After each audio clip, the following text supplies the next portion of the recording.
बड़े बड़े पुरस्कार को भेज देंगे। फरमाइश करने के कुछ कथा प्रसंग में कहबलो कि खाली रेलिया रोज आवेला बोलमुआ ना आवेला। अच्छा कुछ कहा जाता हमनी में कोई दोष नहीं है। धीरज Kumar Sahni Indian air force gram प्रबोधपुर बड़े बड़े पुरस्कार हार्दिक हार्दिक प्रणाम। लागो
मनीष साहनी जी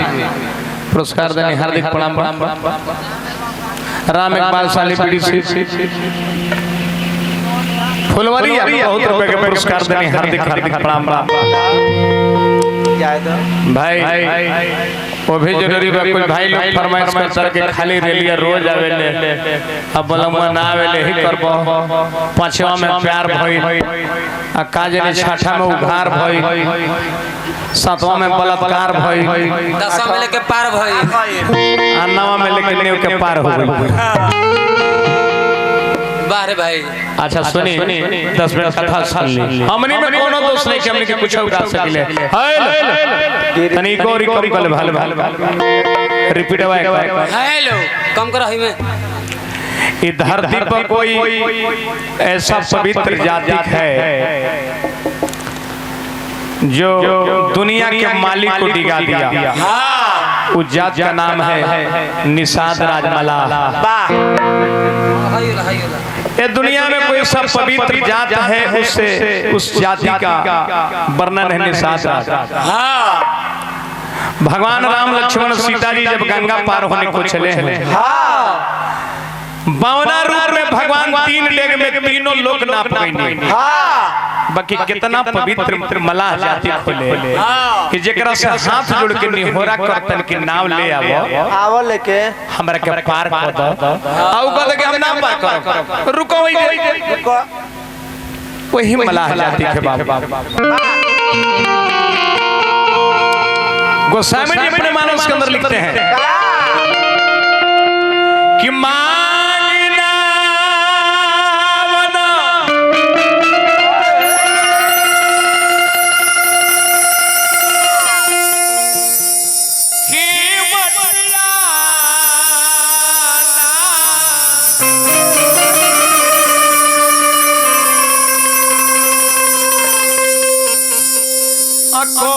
तुम्हार मरम मैं जाना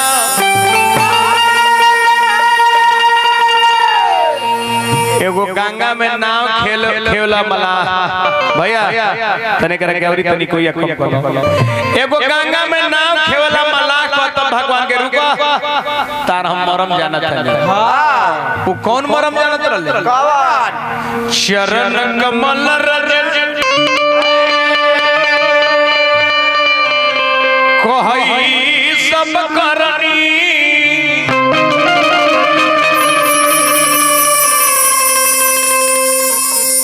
मानुष करनी मोरी कछुआई।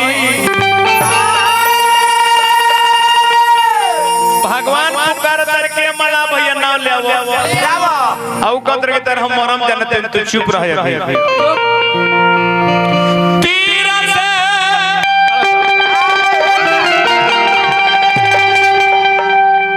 किया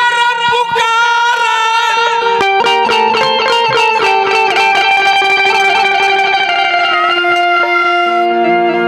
रघुरैया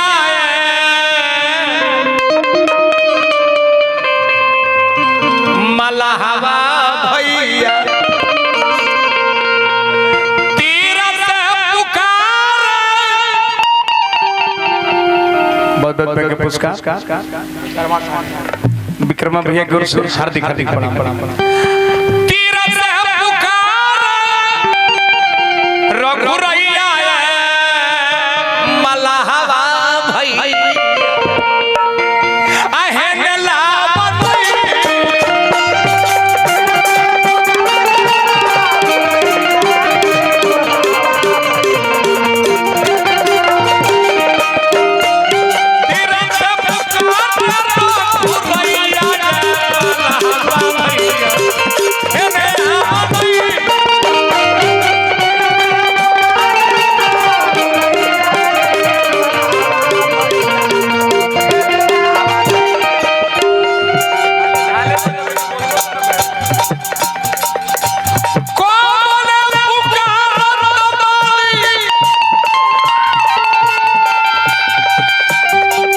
धरती को कोमल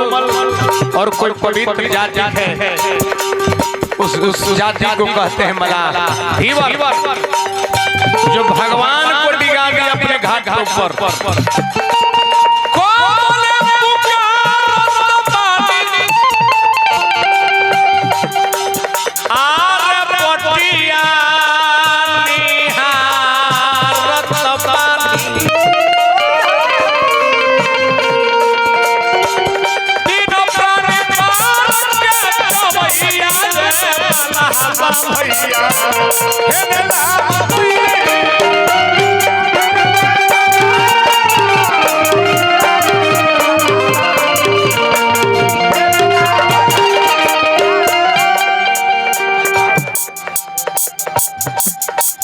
निषाद एकता मंच ग्राम रेवती अशोक साहनी जी की ओर से पुरस्कार बाइक प्रसंग प्रमोद मनोज साहनी जी की ओर से प्रमोद साहनी मनोज साहनी प्रमोदपुर मनोज साहनी प्रमोदपुर बड़ी बड़ी रुपए के पुरस्कार हार्दिक हार्दिक प्रणाम Sahni tent and sound gram Sikandarpur बड़ी बड़ी रुपए के पुरस्कार हार्दिक हार्दिक प्रणाम भाई के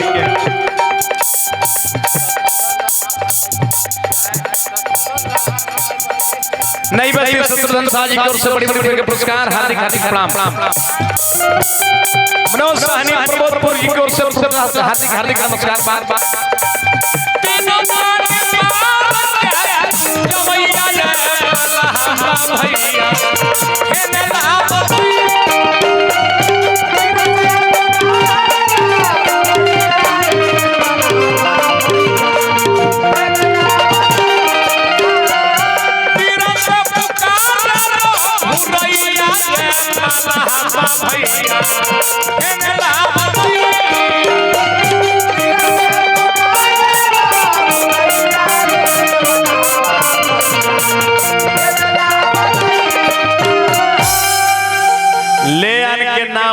कुछ दूर पर खड़ा कर के मालिक रुआ के मरम जानता नहीं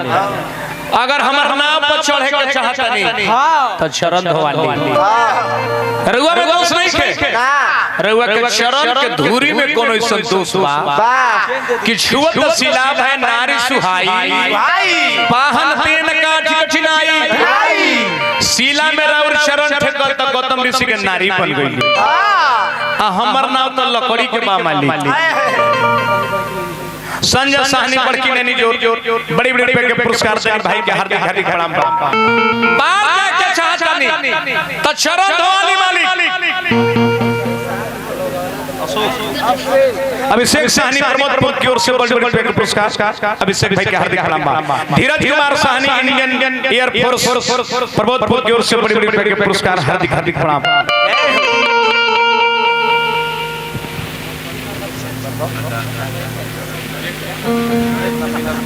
गिरी जी अब देखी नाम लिया खड़ा बात है मालिक अरे वो चरण के धुरी में कोनो दोस्त बा पार जाए के चाहतनी त चरण धोवाली न त नैया हमर मेहरारू बन जाई मालिक एगो मेहरारू के खर्चा चलते नहीं थे त दूगो मेहरारू के खर्चा हम कैसे चलाई मालिक की हमर यही रोजगार है हमर नाम मेहरारू बन जाइए मालिक पार जाए चाहतनी त चरण धोवाली आ न त ए मालिक चली बता देतनी हर जगह हम लगी डलले बानी नरसिंह साहनी जी जो बड़ी रुपए के पुरस्कार हार्दिक प्रणाम यही घाट पर थोड़ी के दूर हो कटिलो जल था दिखाइयो हुजूर पर से पग धूरी तरे तरनी घर क्या समझाइयो हुजूर रावण को सुन पाए न को पग धूरी को भूरी प्रभाव ये मालिक हम बढ़िया सलाह देता नहीं पार जाके चाहता नहीं तो चरण धोवाली आना तो चली दिखा दी एजा से अलग कमरे भपानी बाए मालिक को ये हेल जाए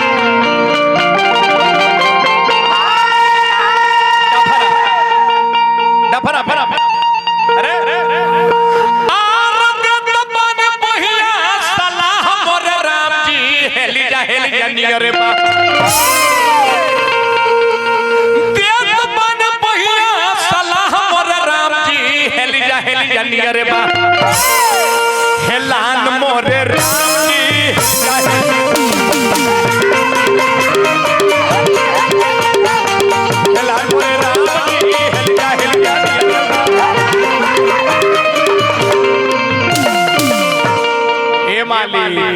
शरण धोवाली तबे नाम पर चढ़ाई देखिए कितना डिगा देले दुनिया के मालिक के उ कैसन पवित्र धीवर जात है कि डिगा देले कहले चढ़े के चाहता नहीं तो चरण धोवाली अन्न का चलो देखा दी कोमरी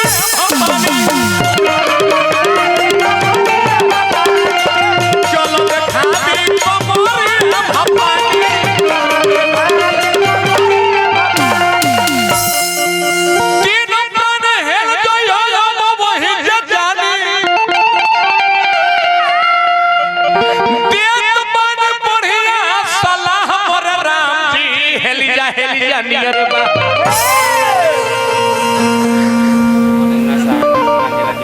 सिवान जिला बिहार से मुन्ना साहनी भाई को पुरस्कार पर हार्दिक धन रे साहनी परिवार जय हो सलाह मोर राम जी हेली जा नियर बा हेलान मोर राम जी जय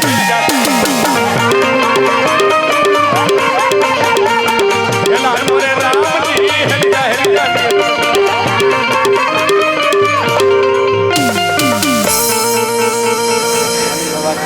मनी बाबा खड़ा सारा गोड़ लगनी है मनी बाबा के आशीर्वाद के ऐसे बाबा जी के चेला है बाबा जी के धान खाई ले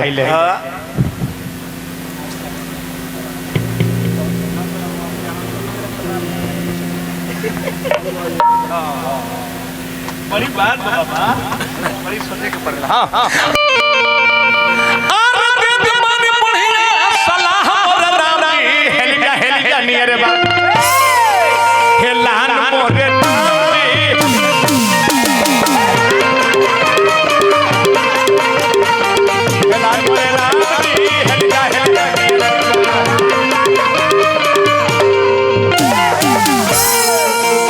एगो मलाह दुनिया के मालिक के कहते कि सुन मनीष साहनी पर्वत की ओर से पुरस्कार हार्दिक प्रणाम एगो मलाह कहतारे कि सुना हम क्रिया चाहे लक्ष्मण हमरा भगवान चला दे कबूल बा लेकिन हम कहता नहीं पार जा चाहता नहीं तो चरण धोवाई हां आना तो चल हेलान में देखा देता नहीं ये हेलो हां ऐसे का है कि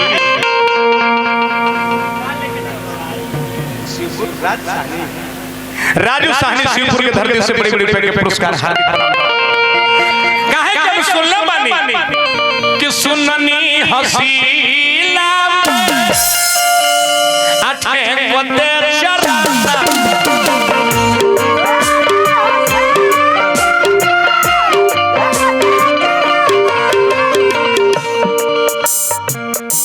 पत्थर से बनी रे कोई सुंदर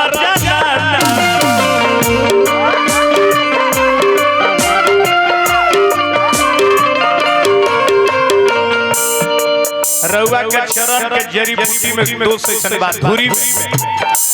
जड़ी बूटी भोतल बा जरूरी जड़ी बूटी भोला जरूरी प्रभु जी रउआ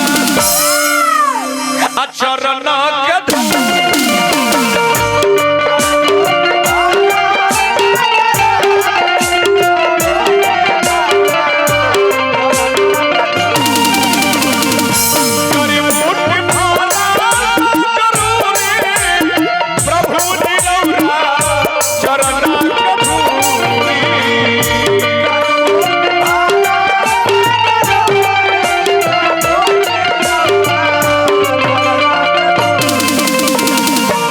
के मलिका तो सरत क्रिया हम क्रिया खा के कहता नहीं अगर पार कर चाहता नहीं तो चलो दवाई आना तो चली बता देता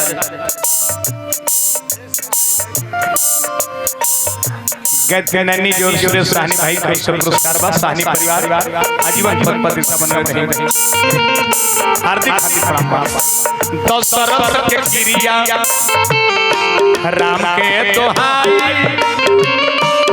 चाहे लाखों नदी है पनामा चला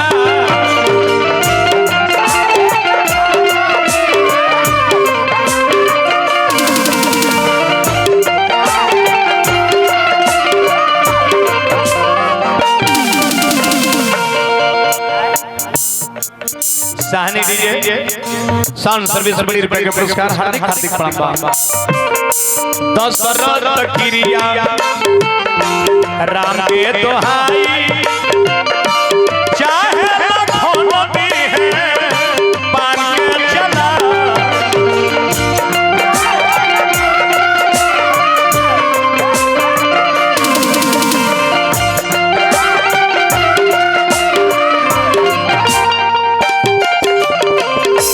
कहतरे मालिक हमरा मजूरी ना चाहिए बाकी शरण वाली हमरा ना चाहिए मजूरी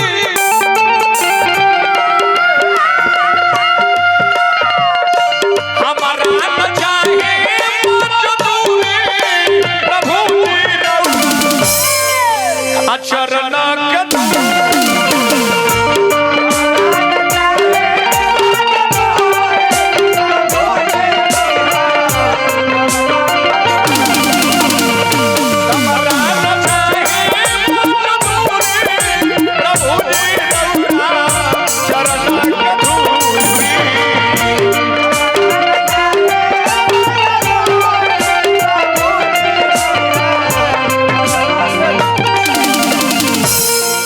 मजदूरी ना चाहिए मालिक बाकी चरण पखारत तबे अपन नाम पर चढ़ाई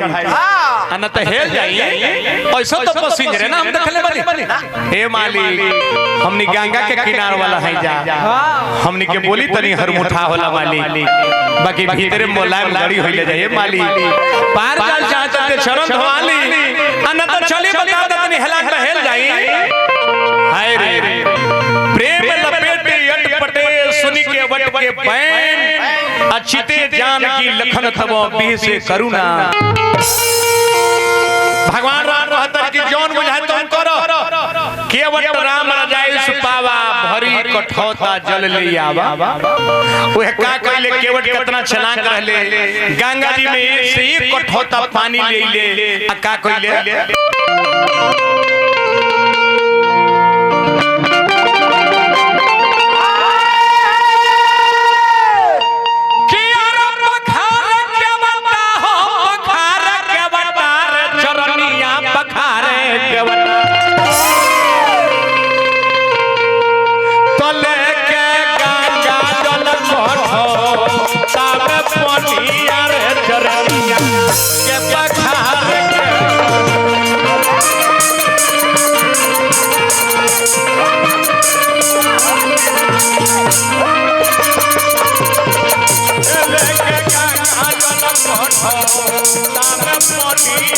चरनिया के पखार के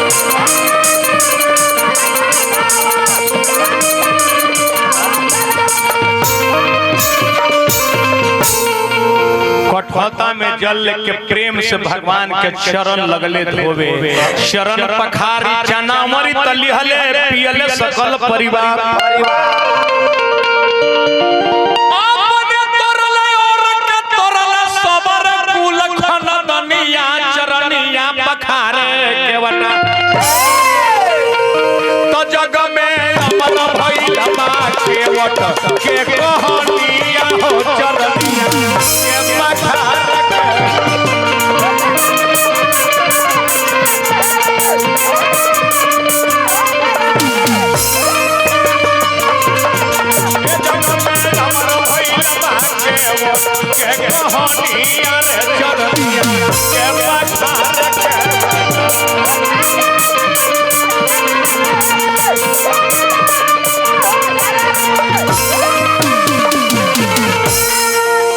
बाबूजी चरण पखार के देखिए हट कर दिला सब भगवान के माने पड़ल है रे केवट जाति कितना पवित्र जाति है भगवान मान गइले ले आवो जो बुझा तुम करो बाकी उतारा जल्दी हमारा जंगल में जाए के प्रेम से चरण पखार के पूरा परिवार के पियोले पूरा खानदान के केवट तार दिल कली चढ़ी वाली ना चढ़ी पहले सीता जी के चढ़ावल गइल तब लक्ष्मण जी के चढ़ावल गइल भगवान राम चढ़ले गुहे चढ़ले केवट प्रेम से पाल टान के गंगा जी के लगले पार करे कि यार नदिया में नैया रे नैया में दून भई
कुंवर सुरेंद्र सिंह के ड्राइवर साहब एक प्रसंग पर 72 रुपए के पुरस्कार देनी हार्दिक हार्दिक प्रणाम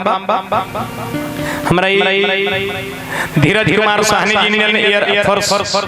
इंडियन एयर फोर्स फिरोजपुर की ओर से रुपए के पुरस्कार Sain Sahni tent light sound service की ओर से देखते हैं डौरे लगता है शंकरपुर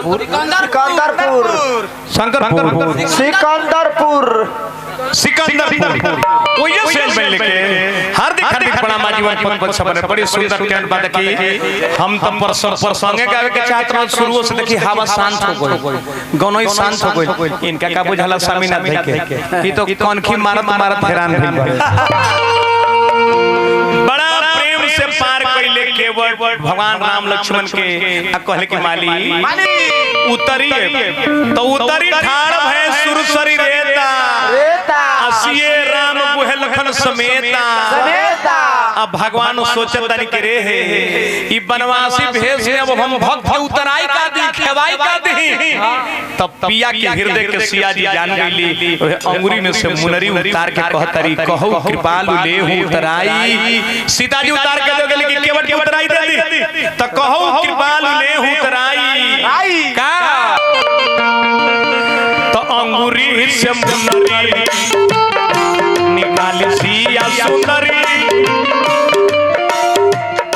कहल के वतना नैया से उतरी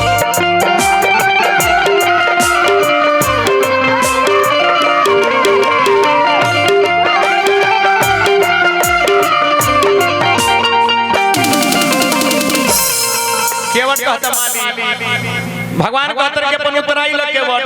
कहल के मालिक बहुत काल में किन्ह मजूरी आज दिन विधि अब भलभूरी प्रभु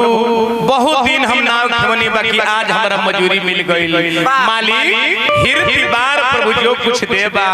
असो प्रसाद हम सिर धर लेबा केवट कहते के मालिक बनवासी में हमरा कुछ न चाहिए पार कर देनु लौटो जइया बनवास त जे हमरा देव प्रसाद के रूप में धारण कर ले केवट के मन में छलाकी रहे कि फिर हमरा खवाई देवे के लेकर के भगवान यही घाट पे हैं तो फिर भगवान से दर्शन हो जाई हाय रे केवट कहते के मालिक जाति से जाति खवाई ना लेला